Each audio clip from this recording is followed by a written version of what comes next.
Okay. Out of respect for everyone's time, this is Martha Ackman, and I think we're going to go ahead and get started. I am having some networking issues, so I will, Shweta Krishnan is on the phone, and she'll be advancing the slides for me.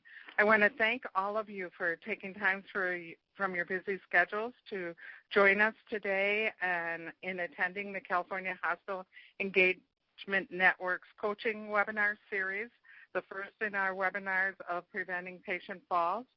Today's webinar is being recorded live with the opportunity for interactive segments throughout the presentation. Since it is being recorded live and we are going to encourage the participants' participation, I ask that you mute your lines if there is background noise, because we will not be muting them from our end. Also, if you do have to leave your line, please do not place it on hold, because then we will be listening to your background music, as will everyone. Please use the chat box and chat in your name and what facility you're from. And you can use this function throughout the webinar to chat in any questions. But as I said, it is a live webinar, so you can feel free to call in talk in your questions also. Just to let you know, there will be a link to the survey for completion afterwards in the webinar room, or there is right there, as well as a copy of the slides. So if you would like, you're free to download those right now. Next slide, please. So the objectives for the California Hospital Engagement Network coaching webinar series in preventing patient falls are to, 1, extend the application of fall and fall injury prevention interventions to specific populations, 2, to restate the critical program elements to reduce repeat falls and preventable falls, and lastly, to compose strategies to reduce barriers and enhance facilitation to short-term and long-term program implementation. Next slide, please. So here you can see just a snapshot of patient falls today. To put the fall issue in perspective, let's look at some of this research regarding falls. The Agency for Healthcare Research and Quality notes that each year 1 million patients fall in American hospitals. And also they go on to say that close to 1/3 of these falls can be prevented. That's why we're all here today. The National Quality Forum notes that serious injuries from falls can almost always be prevented. And the 2012 article by Spolstra et al. Summarized the research and draws overall conclusions from the body of literature on fall prevention interventions. And they note that falls continue to be the most frequently occurring adverse event reported in hospitals. It's been documented that up to 20% of inpatients fall at least once, and that 30 to 50% of these falls result in injury. The CDC has also noted that falls with injury can add up to 6.3 days in a patient's hospital stay. Next slide, please. This pie chart illustrates the frequency of patient falls in relation to all the harm areas being tracked by the hospitals participating in the California Hospital Engagement Network 2.0 project. As you can see, falls with harm account for 11% of the total harms reported. These total harms reported span 17 different categories. So as you can tell, this data is consistent with the research that we just heard about in the previous slide. Next slide, please. This slide, the CalHEN 2.0 total number of falls with harm. The reporting period for this started in October 2015, and it reflects the data that through April of 2016. This bar graph demonstrates the frequency of falls with harm by the 160 individual hospitals in CalHEN reporting on this measure. As a state, we have a great opportunity in the area of reducing harm from falls. While we have a number of hospitals in the top quartile, as you can see in the bottom right of the graph, our objective here is to coach you in an effort to protect our patients from falls with injury. Next slide, please. To that end, our subject matter expert, Pat Quigley, will be speaking today on post-fall management. She'll be identifying the different types of falls, sharing a process for determining preventability of the fall, discuss the use of post-fall huddles, including the essential components of a post-fall huddle, and the steps to conduct a meaningful post-fall huddle. After a period of interaction and sharing, she will then go on to discuss patient and family engagement and education. This, too, will be followed with time for sharing and questions. You are reminded that at any time you can ask your question and or you can chat it into the chat box. So we want to start the program with a polling question. So we want to get an idea of who's in the room. So if you could please identify yourself. Unfortunately, I'm not going to be able to see these results because of my technical challenges here. So I'll let Pat quickly talk about those results in just a moment. I want to introduce, though, you to Dr. Patricia Quigley. She's a nurse consultant and the recently retired Associate Director from the Patient Safety Center of Inquiry of the Veterans Association. She's both a clinical nurse specialist and a nurse practitioner in rehabilitation. As Associate Chief for Research, she was a funded researcher with a Research Center of Excellence, maximizing rehabilitation outcomes. Her contributions to patient safety, nursing, and rehab are evident at a national level, with emphasis on clinical practice innovations designed to promote elders' independence and safety. She's nationally known for her program of research in patient safety, particularly in fall prevention. And the Falls Program Research Agenda continues to drive research across efforts across health services and rehabilitation researchers. So with that, I would ask you, Pat, maybe you can just recap for the group where we stand on response to poll number 1. Sure, Martha. Thank you so much. I'm so glad to be on the call with everybody. I hope I'm coming across okay. And you know what, Martha, because I want to share with you, too, since you're not able to view, we have 20 participants that have signed on. And it may, I know I'm listed as a presenter, so it may include some other people. I know Shweta's in this as well, but, you know, the polling results just actually closed. And I'm trying to see if I can see all of it, Shweta. I can see who's in the room, but I can't see all of the screenshots. But I think that there were 2 people. It just moved over a bit. Oh, there we go. There are 2 people that are in management, so that's 16.6%. So there's 12 people who responded, Martha, for who is actually in the room. But it's not everybody that's signed on now. We have 20 that are signed on now. So we had 2 that are in management. All the others are other.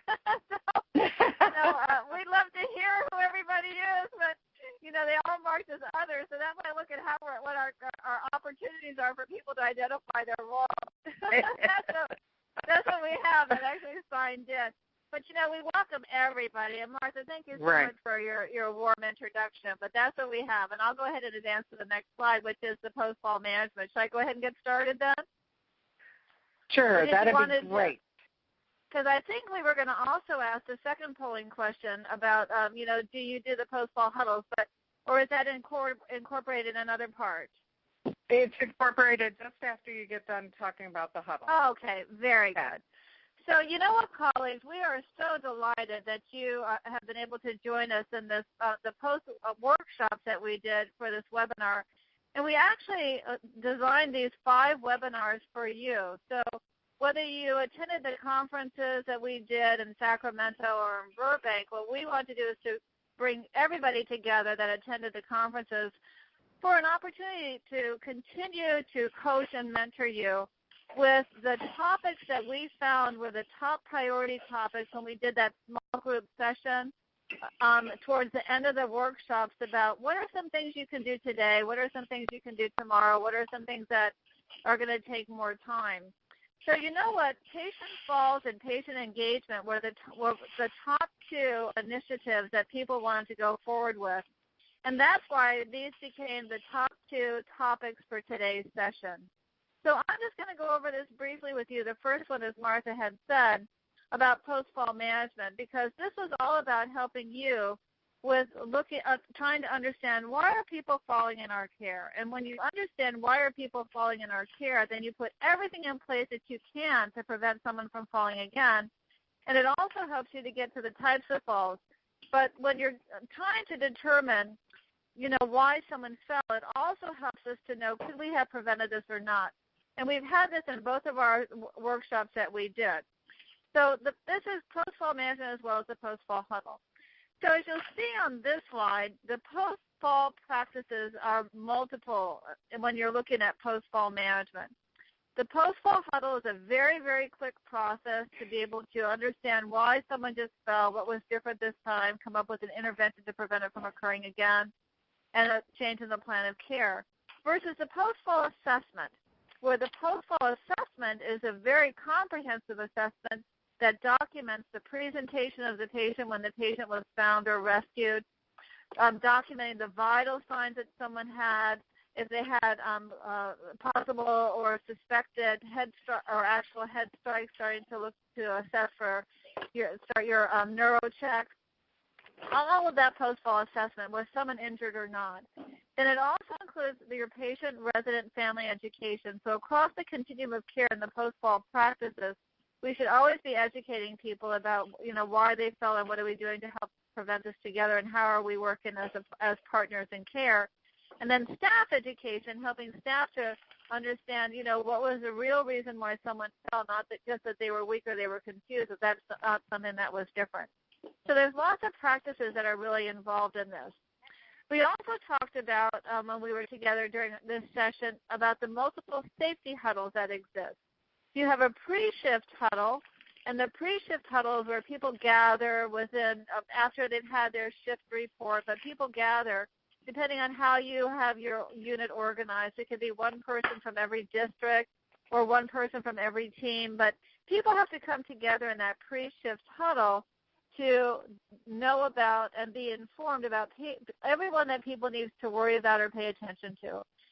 Someone who is maybe ready to have a special procedure, someone who maybe fell the last shift, someone who has recent confusion that we all need to pay attention to. It's those things that should be shared and known by all people on the unit. And then, of course, the post-fall huddle.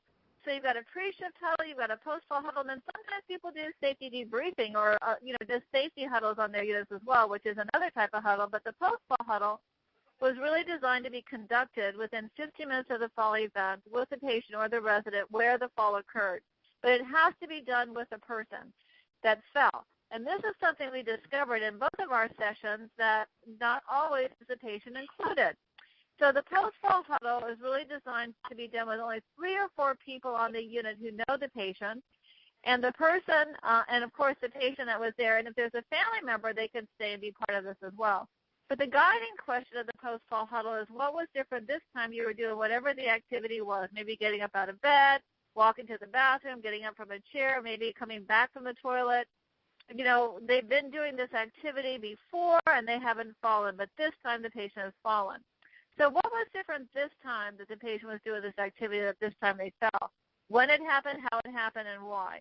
And then you come up with a protective intervention to prevent it from occurring again, because you just discovered the root cause when you're getting to that question about what was different this time. So the pre-shift huddle is very different than the post-fall huddle, and is very different than an overall safety huddle.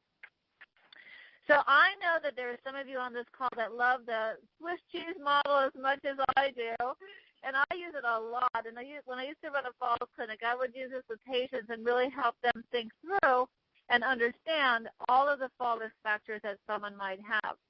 So when you think about the Swiss cheese model, we all start with a block of Swiss cheese, and in that block of Swiss cheese, we slice it up. And in applying the Swiss cheese model to the discussion we're having today, every one of those slices in the block of Swiss cheese could be a fall risk factor. You could have impaired vision, you could have partial hypotension, you could have centrally acting medications, you could have sensory neuropathy in the lower extremities for someone who's an uncontrolled diabetic. And we could keep on going. So the point is that every patient is unique, but they all have multiple fall risk factors. Well, for someone to fall, the holes in the slices of the block of Swiss cheese have to align. For the most part, the holes do not align because we have protective barriers in place. So for an adverse event to happen, the hazard to happen, all the holes have to align. Well, you know what happens as we age, our Swiss cheese slices and our block becomes a little bit holier. So it's a lot easier to fall as we start getting older.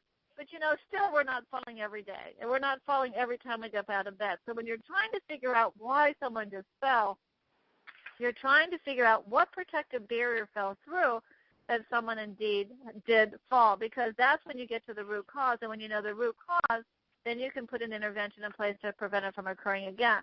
Now, mind you, colleagues, even as we look at this block of Swiss cheese, we always have to think about the interaction of a person within their environment.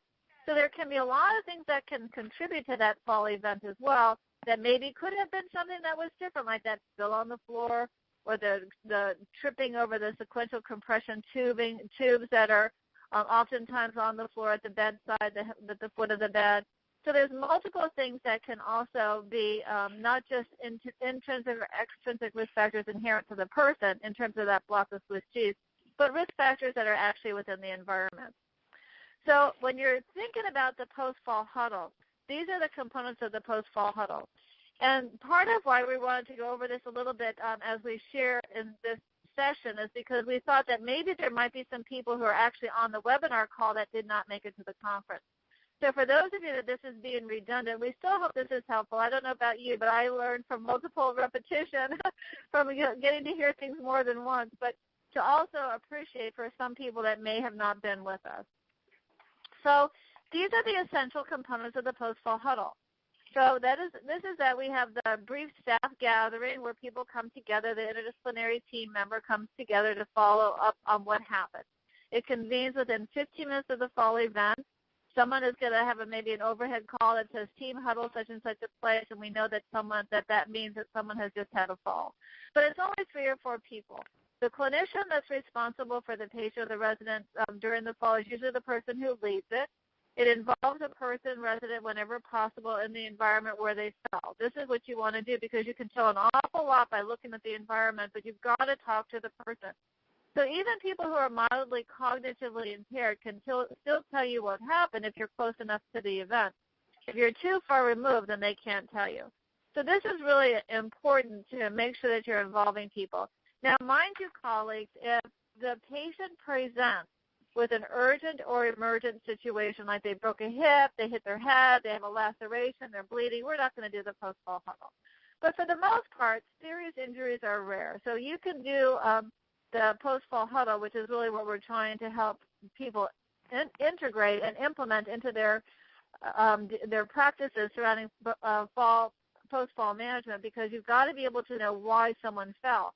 If you can't get to why someone fell, then you can't prevent it from occurring again. So that's why you have to have 3 or 4 people, the group think that you see on this slide, so that you can discover what just happened. And it's important to have those multiple sets of eyes in the lens, because my lens could be very different than someone else's. But mind you, it doesn't always have to be the nursing staff. So on the day shift, if you have a hospitalist on the unit or a physical therapist and there's someone that's assigned to your unit, then they should come and be part of the post-fall huddle. Now, who can come on the day shift is going to be very different than the night shift, of course. But the point is it has to be more than one person so that you have that group thing. And then you want to utilize discovery to determine the reason why someone fell, the immediate cause of the fall. And this is the why component is, what was different this time of what was going on and why the person fell. So you'll see the blue font of the guiding question, as it's been designed, is what was different this time you were doing this activity compared to all the other times you've done this before and you didn't fall, but this time you fell. So that's what we're really trying to get at. And it's not, remember, it's not confusion, it's not weakness, that those are things that are not different. because people don't just fall because they're weak. That didn't happen overnight. Confusion sometimes might, of course, with delirium, but we're still trying to figure out what was different this time. So here we have on this slide, slide number 14, the team leader makes an announcement, is convened within 15 minutes, and we conduct the analysis, determine what was the root cause, and when you know the root cause, that's when you know the type of fall. And then the team leader will summarize the information. On number 5, they will go ahead and complete the post-fall huddle. That's just used for quality improvement program evaluation. It stays at the unit level with the nurse manager, and a copy goes to patient safety risk management. And then you want to make sure that you have a modification of the plan of care that includes the intervention related to the reason why someone fell. So the intervention has to be specific to the root cause of why a patient fell. It just can't say confusion or a fall event. You have to get to the root cause and make sure the intervention is aligned to that. And then you communicate the updated plan of care with everybody that's involved with that patient. And then, of course, we're going to complete that the post-fall note in the electronic medical record, which is different than the post-fall huddle. We shared with everybody during the conference this decision tree that you see here to help people work through.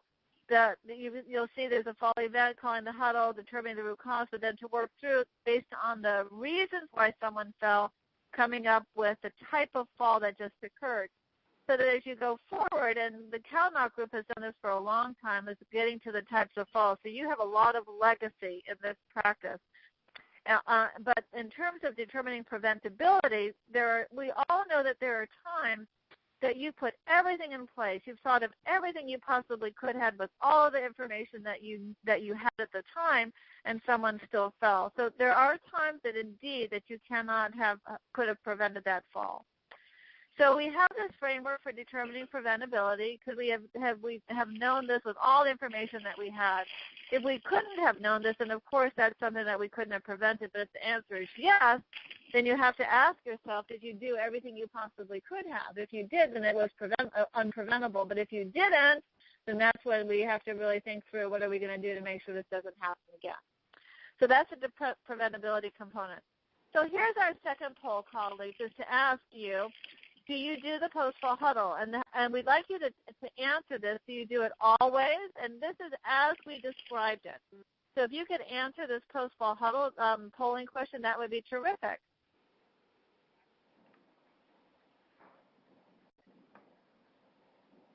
So we'll just give people a minute to do this. So what we're seeing, Martha, are you on yet? On the computer? I am. No, I cannot see it. I'm sorry. Oh, okay. So so far we have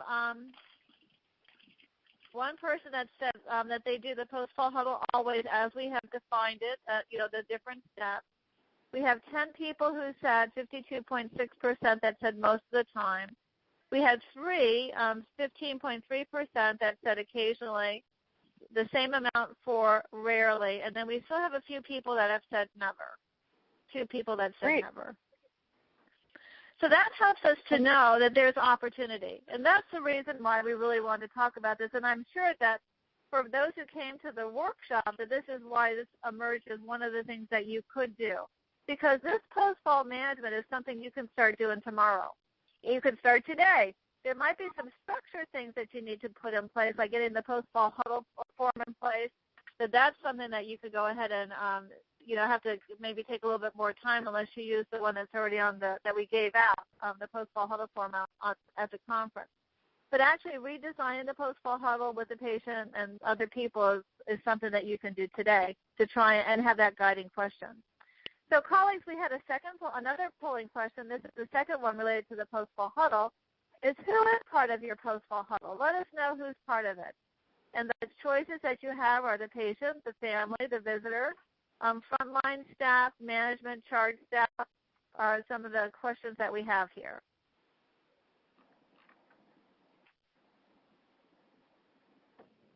Just give people a minute to do this.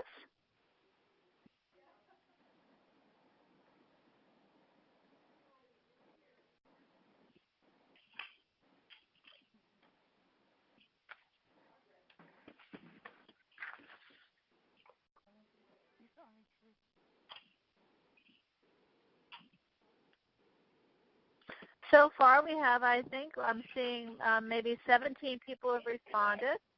We had 2 that always includes the patient.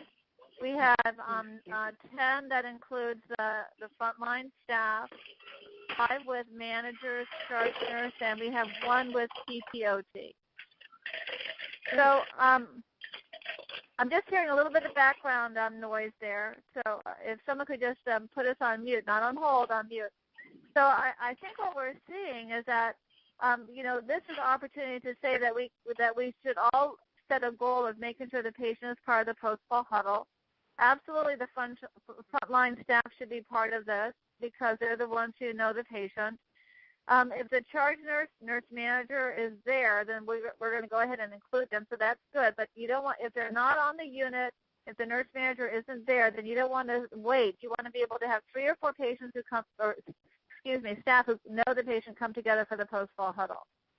And yeah, for those who have PT and OT that attend, that's great. And that might be something you want to monitor is how many times on the day shift, if PT and OT are on the unit, do they actually attend? And that would be a process measure that you could include. So I think we can go ahead and close that one out, Shweta. That would be great. So that's really interesting because now what we'd like to hear is have you share about the actions that you've taken to plan and implement post-fall huddles, any experiences that you have with involving the patient. We'd love to hear any of your experiences and maybe doing some PDSA cycles to look at barriers and facilitators to actually implementing this. If there's anything you've done since we've been together, and lessons learned to increase adoption and spread. These are all things that we would love for you to be able to share with us. So I think the microphones are open for people to share. So as you come on and share with us, if you could just let us know your name and where you're from, that would be wonderful. And no one needs to be shy. We're all in this together. I was wondering if maybe one of the hospitals that said that they involved the patients, if you could share with us how you went about including the patient in your post-fall huddle and what has been your experience with that.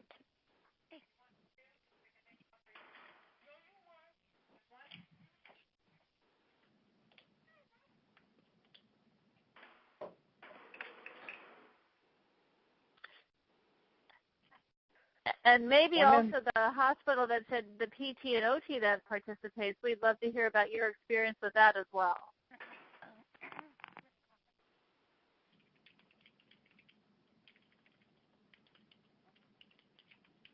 So we'd love to hear from anybody about the post-fall management and the post-fall huddle, any of your experiences.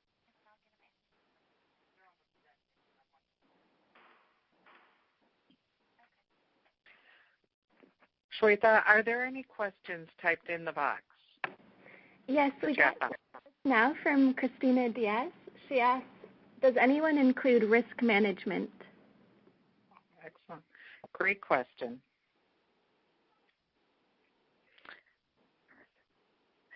Well, and Christina, I would just say, I know Charlotte responded to you saying no.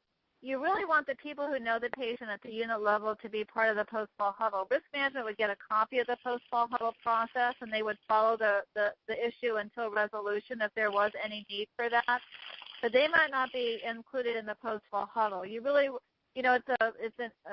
what you try and do is to make it so that it doesn't make the patient feel more embarrassed or more afraid because, they all feel terrible when this falls. So that's why you just want to have 3 or 4 people who actually know the patient come together with the patient.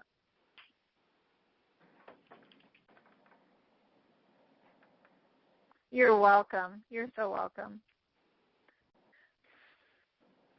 Well, anybody's welcome to share. Those are the only things that are typed into the chat.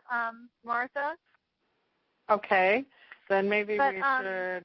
But what I'd like to say is that, that as you go forward, because I think we saw just from the polling questions that there is more opportunity for with adoption of this intervention, the post-fall huddle as part of post-fall management, that you do try it on, maybe do some case studies with your staff and help the staff work through them. We had a couple of case studies that people did at the workshop, and those are posted at the VA website as well. But you have that information that's available to you. but to help people work through that, because it helps them learn about, drill down to the root cause before an actual fall. But after a fall that does occur and they've gathered for the post-fall huddle, is to do your little debriefing after that and see how it worked.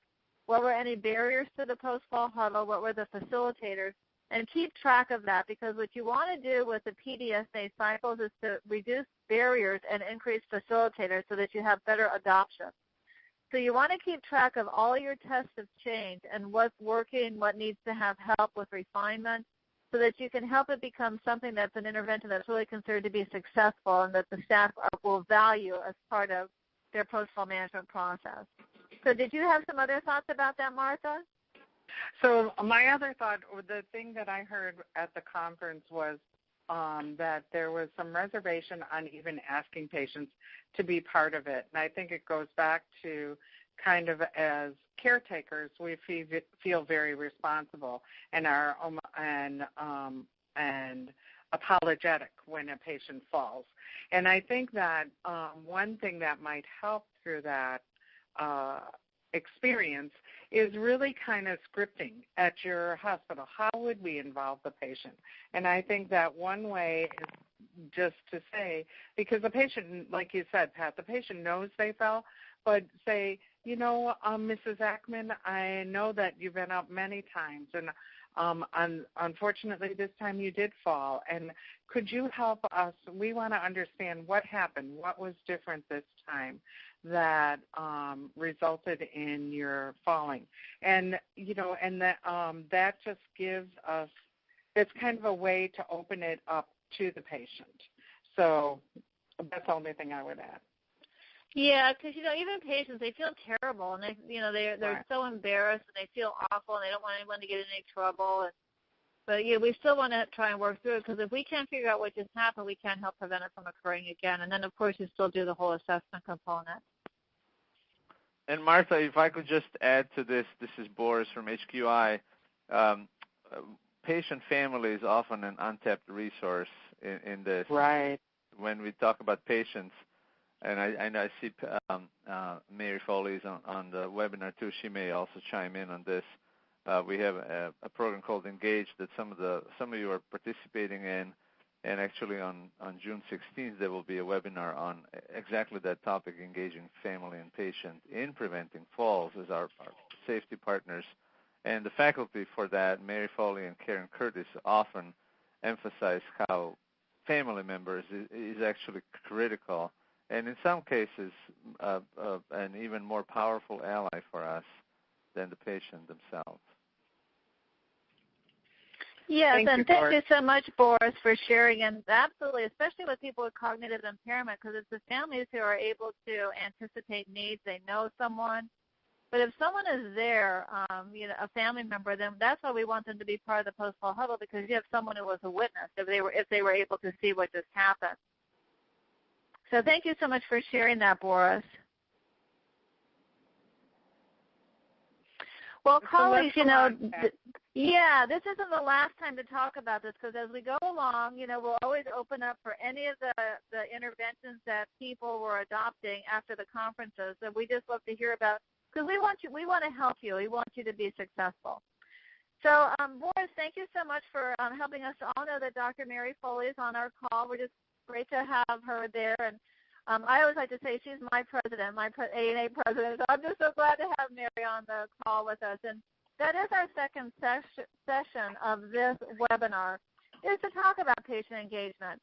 And when I talk about patient engagement, I always bring us back to health literacy, because health literacy has so much emphasis in today's world, because we know so many of the individuals who we provide care and information to that they're not understanding what we're teaching them.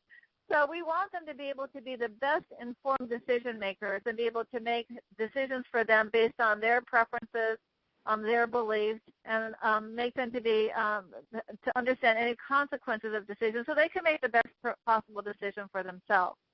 But when you look at that IOM report, it really helps to identify the issues surrounding the effectiveness of our teaching. We learned in 2004 that according to the research, about only 52% of the patients understand what we're telling them or giving them to read. So we really needed to do better. And 1 in 3 patients have inadequate health literacy skills to even be able to comprehend the information that we're teaching them. So in the world of fall prevention, as you'll hear too from the workshop that Boris was just introducing that will be coming forward for you, is we do want to partner with patients, and there's ways to be able to do this in family members. For patients, that they need support and education to be able to make good choices in their perspective, not in our decision, not by labeling them from our perspective, but in good choices for themselves, and that they can benefit from easy directives so that they can understand, and understand what choices are, and that they need to still be accountable for decisions that they make, but to be able to understand consequences of those decisions is how we help people be accountable. And they need practical examples to be able to put principles into place. So, when you're thinking about fall prevention, part of how we've been very successful at this in terms of the Department of Veterans Affairs is helping people, our veterans, to be able to know, falls can happen. You can't prevent them all, but there are ones that are preventable, as you heard in the statistics that Martha was saying in the beginning, about 1/3 of all falls that are occurring in our care are preventable. So, that there are some things that can be done, appreciating that you might have taken a new medication you've never taken before that could maybe make you confused or impair your balance. So these are some things that we could do for you to help you be safe. So those are the kinds of things that we can do and help educate patients and help them be safe. Even people who are cognitively intact and 50 years of age, if you will, the middle-aged adults, that overestimates their abilities and think they can do things when indeed, they're taking medications they've never had before, or they're having procedures done that they've not experienced before. So all of those things can make them more vulnerable for falling. And then, of course, partnering with family members who are the advocates, and they're the ones who are going to be the information gatherers, trying to make sure that everybody's gathering all the information they can to make sure patients are hearing what's being said and to reinforce things. So they oftentimes are our messengers, which is why we want to include them. But they provide the ongoing assessment in the home and also the continuity of interventions from the hospital to the home. So we want to teach clinicians about their safe care and let them be the educators to us, because oftentimes for family members who are taking care of the patients we are caring for, they can teach us about the things that they've been doing that have helped someone to improve their health or to be safer, if you will. But we did have some opportunity to talk about autonomy, because 2015 was the year of ethics for the American Nurses Association, updating the ANA Code of Ethics. And as a rehab nurse, which is my background, my specialty area, self-determination autonomy is one of the ethical principles that I hold most dear. And as self-determination and autonomy, what I like people to think about, like we talked about in the post-fall huddle, is making sure that we're not just talking about some choices that patients can make, but we're really opening up the table, putting the cards on the table, opening up the conversation to talk about multiple choices that people can make. And here's the example: is we always talk about why it's important to call for help, but what we don't talk about is what happens if you choose not to call for help. Because calling for help, there's two choices. There's a choice to call for help, and or seeking help. The choices are to call for help or not call for help. So how do we actually have that conversation about what happens if you choose not to call for help for someone who's cognitively alert, functionally independent, and talk to them about what happens if they were to have an accident and that accident is a fall? Because every one of us, I'm sure, that's on this call has had that experience where, you've talked with patients, you've talked to them about why it's important to call for help, and you know someone who has gotten up without you thinking that they can, and they have that accident, they have a fall. But we didn't talk to them about what happens if they choose not to call for help. So that's how you get into the teach back, because in the teach back helps us to be able to make sure that our teaching was effective. And in that teach back, they have to tell you back and they have to show you back. There's two domains of learning: the cognitive domain of learning and the psychomotor skills domain of learning. There's a third one in the field of adult education. The third domain is the affective domain, that they really value what you're teaching them. But the teach back addresses two domains of learning: do they know and can they do? Cognitive and the psychomotor skills. So you want to make sure that they can teach you back and describe back to you in their own words what they've just been told or taught. So they have to do a cognitive test to tell you back, and they have to do a return demonstration to be able to show you back. So think about this in relationship to diabetic educators or physical therapists or others. You don't teach a diabetic patient one time about diabetes and think they can manage it. you don't show them one time how to be able to manage their insulin pump or their injections one time and think they can do it. So you want to be able to give them multiple opportunities to learn, multiple opportunities to give you feedback on making sure they did learn and that they can do something. But it's never asking patients about that, just to say yes, that they can do something. It's always about getting to understanding. So you don't want to just say, do you understand it or not, and get a yes response. You want them to give you content. So the teach back is really important in fall prevention. It could be about new medications, teaching them about a new diagnosis. Maybe someone just learned that they have postural hypotension. Maybe someone just learned that they're having trouble being able to feel their feet. Having them tell you back why it's important to call for help if they're going to need to go to the bathroom, or some self-care initiatives that they're doing that they could do safely to help them prevent from falling, like making sure that they have everything within reach for addressing their lower extremities instead of getting up and down multiple times.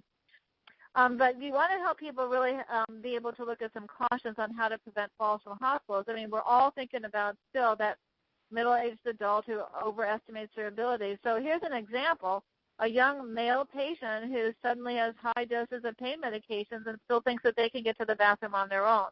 So here, you would ask them, how will you best prevent yourself from falling when you're given this powerful medication that we know makes you at increased risk for falls?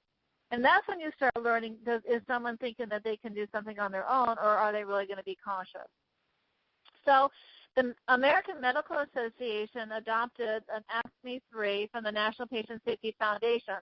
And the ASK-Me3, I took this and adapted it for falls. So, and I have a tool that we, we're able to share with everybody. But, you ask patients and you teach them in this format what's their main problem that puts them at risk for falls. And the only way you can answer those three things, 1, 2, 3, is if you've done a fall risk, an actual assessment, a comprehensive assessment, just not a screening tool. What they need to do to keep themselves from falling in the hospital, 1, 2, 3, and why is it important for them to do this. So you would have this. These are the things that you would teach a patient, and then you would also have the same thing for the family members. Why is this the main, what's the patient's main problem for falling, what they need to do to stay safe from falls, 1, 2, 3, and why is it important for the patient to do that? Because they're going to reinforce for you the things that you have gone over with the patient. So the ASK-Me3, as I was mentioning, we also included in the tool that we developed what happens if you choose not to call for help. And the three things that we teach, as I had mentioned, is you could be injured, your length of stay could be increased, and you can't go home when you want to, 1, 2, 3. So, you've gone ahead and you've done all this teaching, and then you still have someone who falls. And we all deal with it. And I know that it becomes a source of frustration and worry for the nursing staff because we all feel terrible when someone falls. But after you've done a really great job of teaching the teach back before a fall, then you have a different conversation after a fall, and you reframe it. And trying to work with the patient and design the curriculum to try and figure out, once we learned about why someone fell, what happens after a fall, and what are we going to do to prevent it from occurring again, and how are we going to partner together to help prevent this from occurring again. So we all want to work together to be able to do this. And we have some patient education materials that are there, the anticoagulants to help people learn about, falls and be safe. And then we have the patient education brochure about what to do if you fall no matter where you are and how to get up.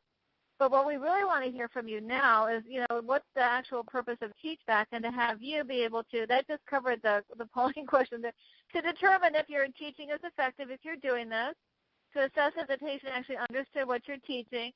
If you're listening to the patient, repeat back and show you back, which is what we want to be able to know if you're actually doing this. And if the patient learned about the reading materials that you're sending at home, if you're actually following up to see if they actually learned it. So we'd love to have you fill these out and let us know, actually, if the purpose of the teach back that you're doing and how you're using it now, if you're able to determine if it was actually effective.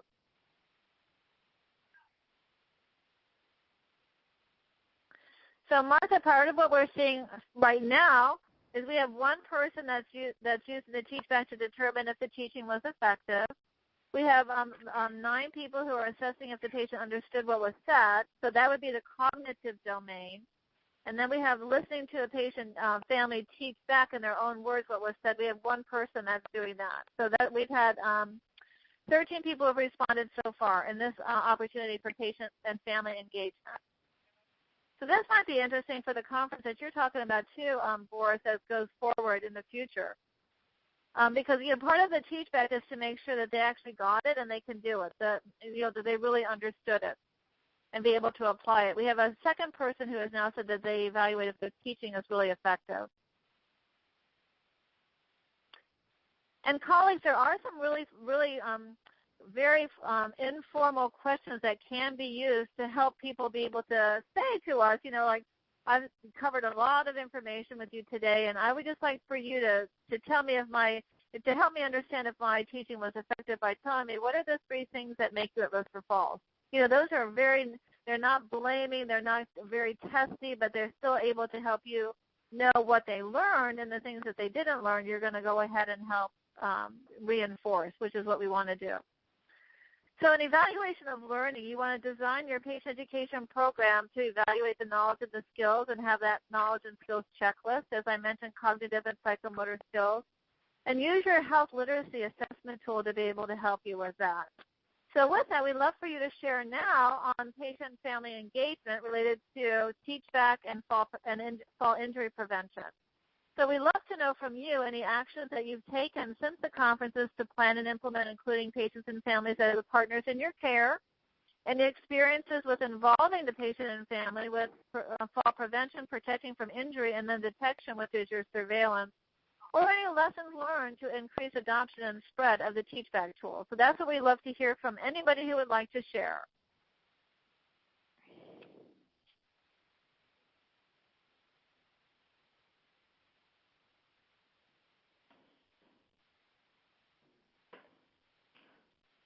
And the teach-back is not new. Health literacy, as you saw from the 2004 report, really has had so much prominence in trying to help us with patient-family engagement, but to also know if what we're teaching is really effective. Because teaching is not just one way. So we want to hear back from you how we're doing here. If you could help do some sharing with us, it would be really great. Because as we did this, set up these calls, we did this based on your feedback after the in-person workshop, and we really want to make sure that we are meeting your needs. Those are the participants, to address any concerns that you may have in regards to fall prevention.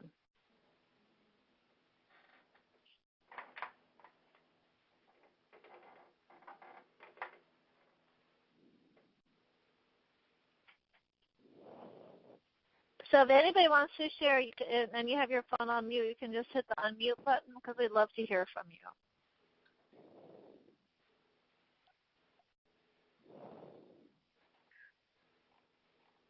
Are there any more questions in the chat box, Pat or Shortha? No, I don't see any. Okay. Boris has posted some information. Dr. Foley said she will make sure you receive that information. Perfect. The conference in June 16th. Yeah, everybody's welcome to that. Yeah, and I was going to say, fall prevention and helping people to appreciate why they're at risk for falls is very, very complex.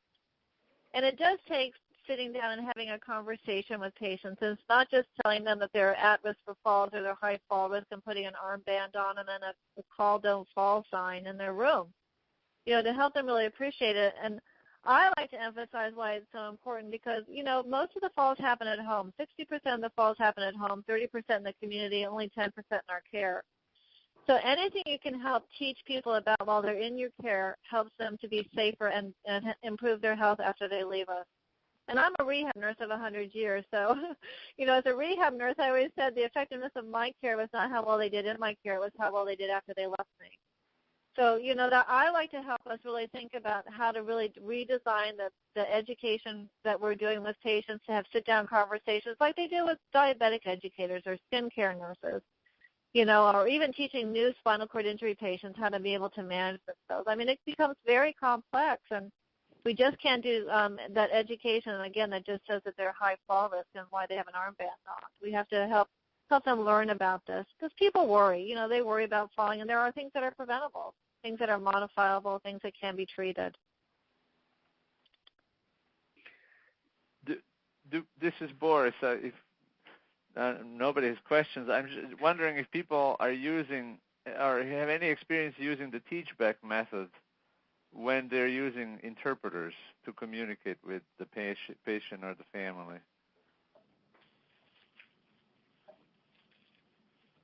And I don't have perfect answers to this, but it adds another complexity to the whole conversation and management of care, and it's a vitally important thing to keep in mind, especially in California, given our diversity. I assume a lot of care happens through interpreters because we don't always have that language concordance. And when you teach back with the help of an interpreter, not only you have to make sure that the interpreter understands the concept of teach back and what you're trying to do, so that you don't have the interpreter answering for the patient or the family.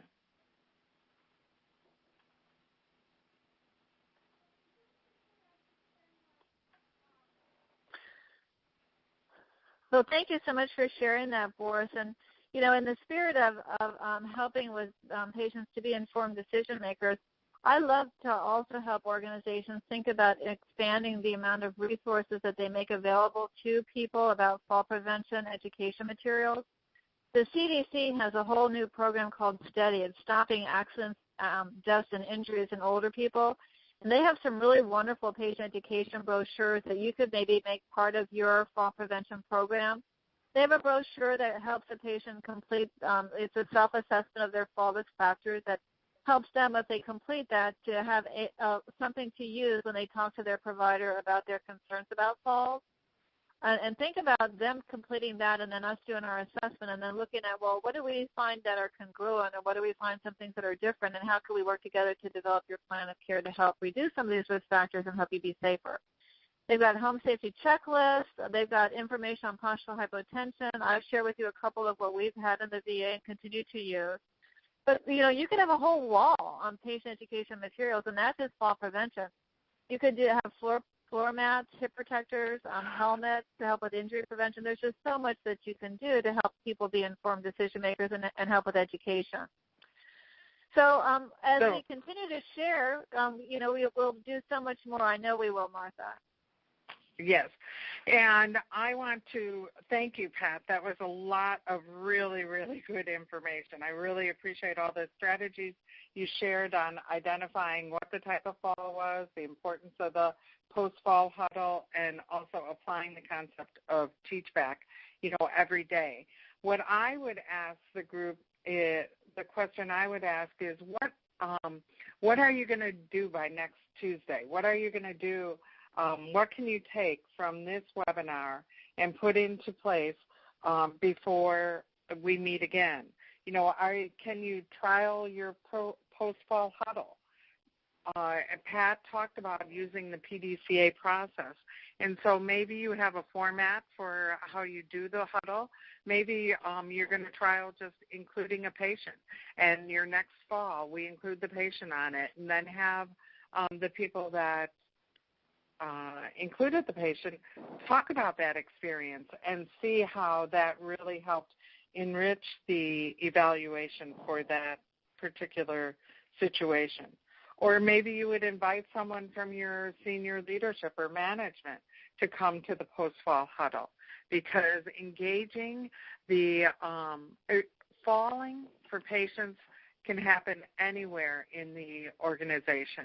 And so the more awareness that we all have, the better position we're in to help protect our patients and prevent harm from falling.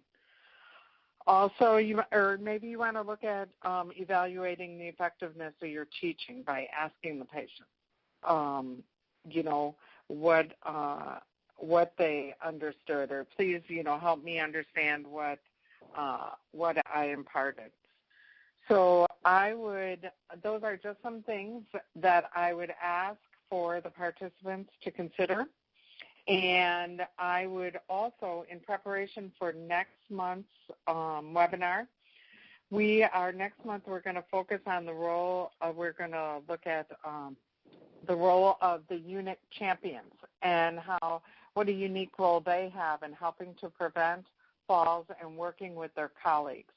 So I would ask you each to think about who would be if you have a unit champion, to invite them to the call next time, or start to think about or even put some feelers out there for who might be interested. Then on the next slide, you can see the Fall Coaching Webinar Series. We just completed the first webinar. The next one will be June 13th, which will be right before yours, Boris, or the Patient Family Engagement one. So it'll be nice to kind of tag team with that. And so that's on June 13th is the Fall Coaching Webinar, and that'll be from noon to 1. And I would ask if there is one of the participants that was on the call today, if they would be interested in sharing a little bit about their story on the journey for reducing harm as it relates to falls. And maybe we could spend a little bit more time on the next call, too, with just a little case study. So reach out to me. I will reach out to a couple of the participants and see if we can find somebody that would be willing to share a little bit about their experience. Lastly, I want to thank everyone for their time today. The link to do the evaluation is in the bar at the bottom of the screen there. So please go ahead and do that for the CEUs. And are there any other questions?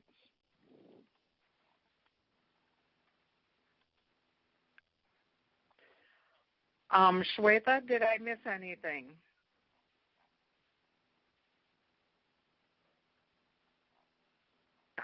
Nope, I think we're all good, Martha. Thank you both, Martha and Pat, for your time today. There will be a recording available within 3 to 5 business days, and we look forward to seeing everyone at the next webinar. And thank you so much for taking your time to be with us today.